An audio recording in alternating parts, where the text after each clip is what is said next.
of the minor signs. And this clearly shows the truth of our Prophet ﷺ, because no one could ever have predicted this, is the rise of a race that was considered to be a backward race. And this is the race of the Atrak, the Turks, the Atrak. Our Prophet ﷺ prophesied that this race would become dominant and that they would conquer the Arabs.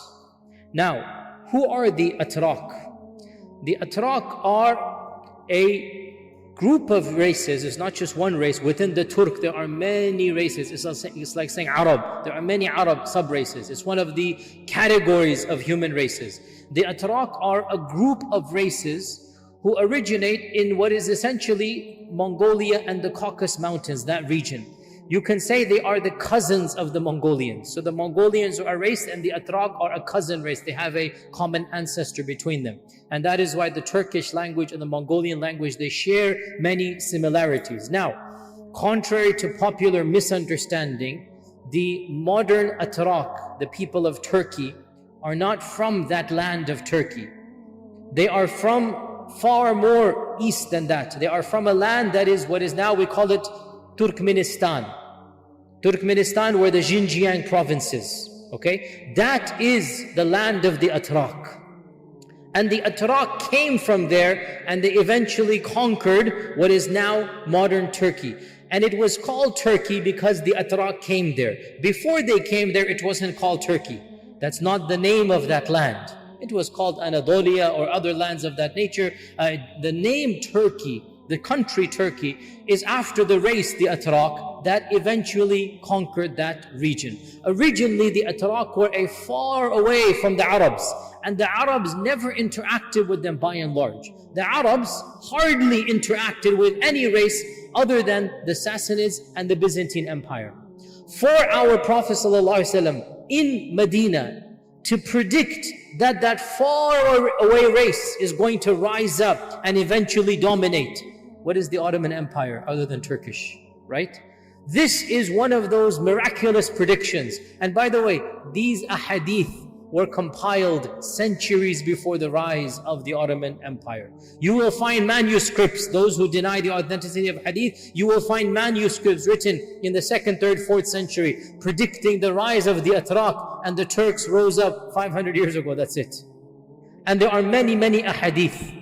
The most famous amongst them, and these are also in Sahih Muslim, some of them, and there's a genre of hadith. The most famous amongst them, the Prophet ﷺ used alliteration. Alliteration means he said things that sound the same and they have a level of eloquence. Utrukul atraka ma tarakukum. Utrukul atraka ma tarakukum. Leave the Turks as long as they leave you. Don't fight the Turks.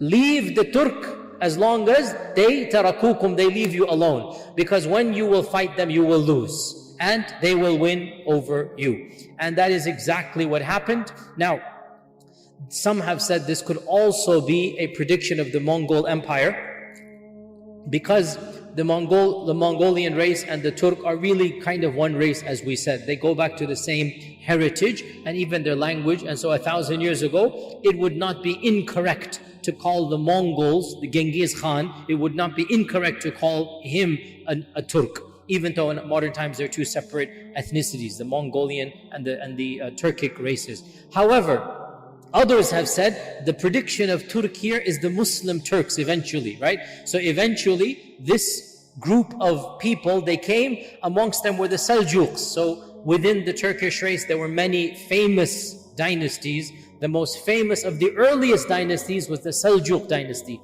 Alparslan. Alparslan was the one who came to power, and he was the first of the Turkish people to basically get a base in the lands of Islam, and they converted to Islam. And of course his main vizier was Nizam al-Mulk, the famous Nizam al-Mulk. So that was Alparslan.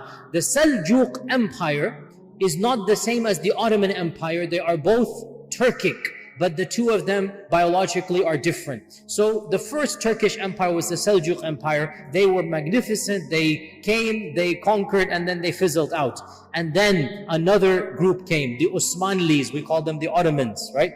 Those of you that are watching the Ertugrul series, which is a mythic romanticization of that, but it is, the kernel of history is there. So the rise of the Osman tribe, Osmanli, Ottoman is the children of Osman. This is the second prediction. And our Prophet ﷺ predicted that this empire and this group would become the dominant one. And that is exactly what happened, that when the Turks came, they eventually took over the Muslim land. And in the early part of the 16th century, 15 or so, they requested from the final remnants of the Abbasid Empire to hand over the Khilafah to them. And so they then acquired the Khilafah. And from around 1500 CE up until 1927, as you know, the Ottoman Empire was the caliphate of Muslim lands. And it was the only empire that claimed to be the Khalifa that were non-Arab. Before this point, the Seljuks never claimed to be Khalifa. The Seljuks were a rural dynasty. They never said they were the Khalifa.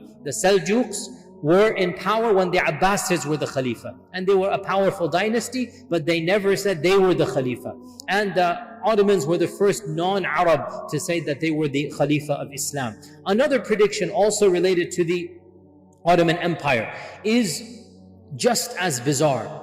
And that is the conquest of the single greatest city in the history of the medieval world. A city that we would think of it like the New York or something of our times. And that is Constantinople. Once again, what is Constantinople? Constantinople, for 1,000 years, was the bastion of Western civilization. And what will make us understand what Constantinople was? We hardly study history, we have no idea what Constantinople was. Constantinople, for over 1,000 years, it was the capital of the Roman Empire. Constantine himself, Constantinople is named after him. Constantine the Great established the capital. The city existed even before then. And for 1,300 years, it remained the capital of the greatest empire known to man up until that point in time. And that was the great Roman Empire. And Europe was nothing at the time. Europe was a backward land. Europe was barbarians at the time. Even Christianity has not spread in Europe when Constantinople was the center of Christendom and of the Holy Roman Empire. And the Prophet ﷺ predicted that the Muslims would one day conquer Constantinople. Again, an amazing prediction. How can a small group of persecuted people in Mecca daydream of conquering Constantinople? But our Prophet ﷺ predicted that. Now, because of this, the Sahaba had it in their minds that they wanted to conquer Constantinople. And in fact, the first Sahabi to launch a campaign to try to conquer Constantinople was none other than Muawiyah ibn Abi Sufyan. When he was barely in his early 20s, he managed to come very close to Constantinople via the Navy fleet. As you know, they landed in Cyprus and then they landed on the banks of the Bosphorus, and then they attempted to conquer the city, but it was way too powerful. They laid siege, but they could not. It was simply too powerful for them. And that is why the famous companion Abu Ayyub al-Ansari, he died outside of the walls of Constantinople. The famous companion, the one whom the Prophet ﷺ, he lived in his house when he entered Medina. Can you imagine the same companion whom the Prophet ﷺ lived at his house for 6 months, how Allah Azza wa Jal blessed the ummah, how quickly did the persecuted rise up and become almost the conquerors of the world. That same companion, older on in life, he was of that batch who attacked Constantinople, and he passed away a shaheed. He died outside the city and he was buried in an anonymous graveyard until it was miraculously discovered when Sulaiman al-Fatih opened it. The fact of the matter, you want my academic opinion, this is not the actual grave of Abu Ayyub al-Ansari, the one that they claim to be. It is simply, anyway, that's besides the point. I don't sugarcoat the reality. This is just something that the Ottomans did to shore up PR, to make people like feel that they have something. But in reality, nobody knows where Abu Ayyub is buried. Who's going to have marked the grave? How would they have known for 1,000 years? Anyway, that's besides the point. Abu Ayyub al-Ansari's grave is somewhere. All I'm saying is the grave that they say that it is actually, look it up historically, it is simply constructed later on in history. The point being that the Sahaba attempted to conquer Constantinople and their eyes were on the prize. Many ulama and historians have said that Tariq ibn Ziyad, actually his main intention for going to Andalus was to make his way by land, because he knew that by sea would not be possible because reinforcements, etc. He wanted to conquer land by land until he goes from North Africa to Andalus all the way to Constantinople. Some have presumed this and Allah knows best. The point is, the eyes were on the prize. Many people wanted to conquer Constantinople, but of course it only happened in the year, who knows what year Constantinople was conquered? What year? 1453 by Mahmud or Muhammad al-Fatih, by Sultan Mahmud al-Fatih. The Turks say al-Fatih Mahmud. And the conquest of Constantinople changed the course of human history. It marked the end of one era and the beginning of another. Literally one of, if you wanted to list the 10 most famous incidents in all of human history, the conquest of Constantinople is in the top 5.